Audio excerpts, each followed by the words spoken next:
ದೇಶದಲ್ಲಿ ತುರ್ತು ಪರಿಸ್ಥಿತಿ ಹೇರಿಕೆ ಮಾಡಿ ಇಂದಿಗೆ 50 ವರ್ಷ. ಈ ಹಿನ್ನೆಲೆಯಲ್ಲಿ ತುರ್ತು ಪರಿಸ್ಥಿತಿಯ ದಿನಗಳಲ್ಲಿ ಸೆರೆಮನೆ ವಾಸ ಅನುಭವಿಸಿದ ಮಾಜಿ ಸಚಿವ ಎಸ್ ಸುರೇಶ್ ಕುಮಾರ್ ದೂರದರ್ಶನದೊಂದಿಗೆ ತಮ್ಮ ಆ ದಿನಗಳ ಅನುಭವ ಹಂಚಿಕೊಂಡಿದ್ದಾರೆ. ಅಂದಿನ ಪ್ರಧಾನಿ ದಿವಂಗತ ಇಂದಿರಾ ಗಾಂಧಿ ವಿರುದ್ಧ ಅಲಹಾಬಾದ್ ಹೈಕೋರ್ಟ್ ನೀಡಿದ್ದ ತೀರ್ಪಿನ ಹಿನ್ನೆಲೆಯಲ್ಲಿ ತಮ್ಮ ಸ್ಥಾನವನ್ನು ಉಳಿಸಿಕೊಳ್ಳಲು ದೇಶದಲ್ಲಿ ಇಂದಿರಾ ಗಾಂಧಿ ಅವರು ತುರ್ತು ಪರಿಸ್ಥಿತಿ ಜಾರಿ ಮಾಡಿದ್ದರು. ತುರ್ತು ಪರಿಸ್ಥಿತಿ ವಿಧಿಸಿದ್ದನ್ನು ವಿರೋಧಿಸಿದ ದೇಶದ ರಾಜಕೀಯ ನಾಯಕರನ್ನು ಸೆರೆಮನೆ ಕಳುಹಿಸಿ ಪತ್ರಿಕಾ ಸ್ವಾತಂತ್ರ್ಯ ಹತ್ತಿಕ್ಕಲಾಯಿತು. ಅಂತಹ ಘಟನೆ ದೇಶದಲ್ಲಿ ಮತ್ತೊಮ್ಮೆ ಬರಬಾರದು. ಸಂವಿಧಾನದ ಆಶಯ ಸದಾ ಜಾಗೃತವಾಗಿರಬೇಕು ಎಂದು ಹೇಳಿದರು.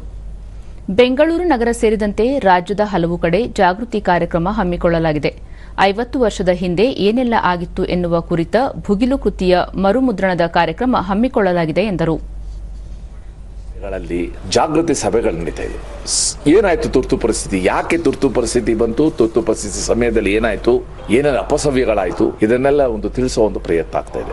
50 ವರ್ಷದ ಹಿಂದೆ ಕರ್ನಾಟಕದಲ್ಲಿ ತುರ್ತು ಪರಿಸ್ಥಿತಿ ಆದ ನಂತರ ಏನೇನು ಹೋರಾಟಗಳಾದವು, ಯಾವ ರೀತಿ ಎದುರಿಸಿದ್ವು, ಅದರದ್ದು ಒಂದು ಕೃತಿ ಹೊರಗಡೆ ಬಂದಿತ್ತು, ಭುಗಿಲು ಅಂತ. ಆ ಭುಗಿಲು 50 ವರ್ಷ ಆದ ನಂತರ ಎರಡನೇ ಆವೃತ್ತಿ ಬಿಡುಗಡೆ ಆಗ್ತಾ ಇದೆ. ಎಲ್ಲ ಕಡೆ ಪ್ರಬುದ್ಧರ ವಿಚಾರಗೋಷ್ಠಿ ಮಾಡಿ, ವಕೀಲರ ಸಭೆಗಳನ್ನ ಮಾಡಿ, ಸಮಾವೇಶಗಳನ್ನ ಮಾಡಿ, ಈ ತುರ್ತು ಪರಿಸ್ಥಿತಿಯ ವಾಸ್ತವಿಕ ಪರಿಸ್ಥಿತಿ ಏನು ಅದನ್ನ ತಿಳಿಸುವ ಪ್ರಯತ್ನ ಆಗ್ತಾ ಇದೆ. ಒಟ್ಟಾರೆ ಜನಕ್ಕೆ ಮತ್ತೊಮ್ಮೆ ಅದು ನೆನಪು ಮಾಡಿಕೊಡ್ಬೇಕು. ನಾವು ಆ ತುರ್ತು ಪರಿಸ್ಥಿತಿಯ ಕರಾಳ ಅಧ್ಯಾಯ ಮರುಕಳಿಸಬಾರ್ದು ಅನ್ನೋ ಆಶಯದೊಂದಿಗೆ ಬೇರೆ ಬೇರೆ ಕಾರ್ಯಕ್ರಮನ ಯೋಜಿಸ್ತಾ